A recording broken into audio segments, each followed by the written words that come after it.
Harga barangan dan makanan tidak menentu menyebabkan kaedah tanam sayur-sayuran secara hidroponik menjadi pilihan sesetengah individu dalam menangani perkara berkenaan.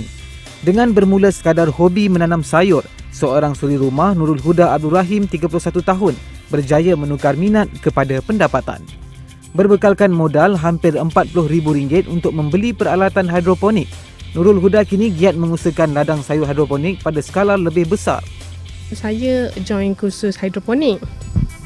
Bila saya dah join kursus hidroponik tu, saya berminat untuk tanam pokok yang boleh makan sahaja. Jadi saya start dengan mint, stevia, yang herbs lah. Untuk yang kalau kita beli kat supermarket, kita beli dalam kuantiti banyak tapi kita pakai sikit, lepas tu kita kena buang.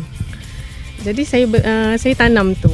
Bila saya dah mula tanam tu, ramai orang yang order untuk letak kat dapur. Jadi saya jual sikit-sikit. Lama kelamaan saya rasa benda ni dapat membantu orang lain dalam dia menjimatkan barang dapur dia. Jadi dia tak buang apa yang dia beli yang lebih tu. Lepas tu dia dapat juga makan sihat sebab dia tanam sendiri. Lepas tu saya mulakan dalam skala besar ni dalam tahun ni jugalah. Kaedah hidroponik sesuai dilakukan kerana kosnya yang rendah, tidak memerlukan ruang tanah yang luas dan semua golongan bermula dari kanak-kanak hingga warga emas termasuk golongan orang kelainan upaya OKU juga mampu mengusahakannya. Bagi kawasan seluas hampir 1 hektar, Nurul Huda dapat menyediakan 10,000 pot sayur. Antara sayuran ditanam adalah seperti kangkung, bayam merah, kalian, sawi Hong Kong, salad, pakcoy dan bayam hijau. Beliau juga bercadang untuk membuka kelas hidroponik terutama kepada kanak-kanak. Sebenarnya kita juga akan buka tempat ni kepada umum untuk lebih mengenali tentang hidroponik, sebab kita akan buat juga kelas untuk hidroponik. Lepas tu kita akan juga menarik minat budak-budak untuk datang belajar semai sendiri, harvest sendiri, sebab kita dalam perancangan untuk buat rumah hijau untuk buah. Di buah tu nanti kita akan ada strawberry, buah tin untuk kita bagi. Kita tak payah pergi Cameron lah untuk tengok tu. Kat sini pun boleh ada. Baginya, kaedah hidroponik wajar dipergiatkan sebagai langkah untuk berjimat cermat dan mendapatkan bekalan makanan yang lebih sihat.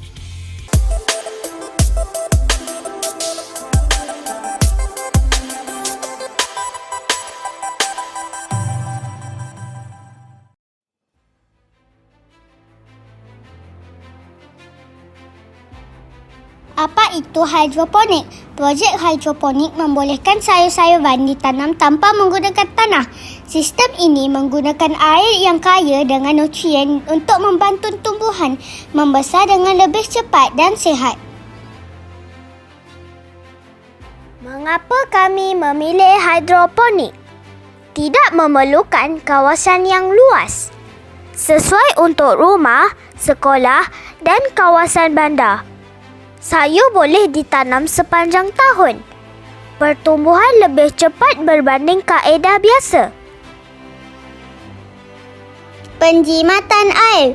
Sistem hidroponik menggunakan sehingga 90% kurang air berbanding pertanian konvensional kerana air dikita semula dalam sistem. Kelestarian. Mengurangkan pembaziran air, menggunakan ruang dengan lebih cekap, mengurangkan pencemaran tanah, menggalakkan pertanian bandar. Keselamatan makanan. Dengan hidroponik, masyarakat boleh menghasilkan makanan sendiri walaupun mempunyai ruang yang terhad. Ini membantu memastikan bekalan makanan sentiasa mencukupi.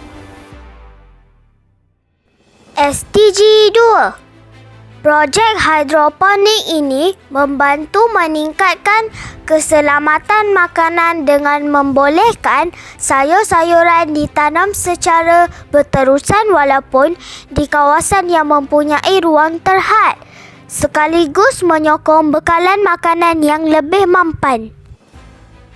SDG 3.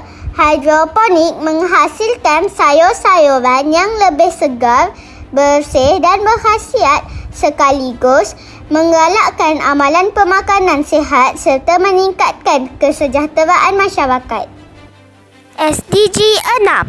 Sistem hidroponik menggunakan air secara lebih cekap dengan mengitar semula larutan nutrien sekaligus mengurangkan pembaziran air dan menyokong pengurusan sumber air yang lestari.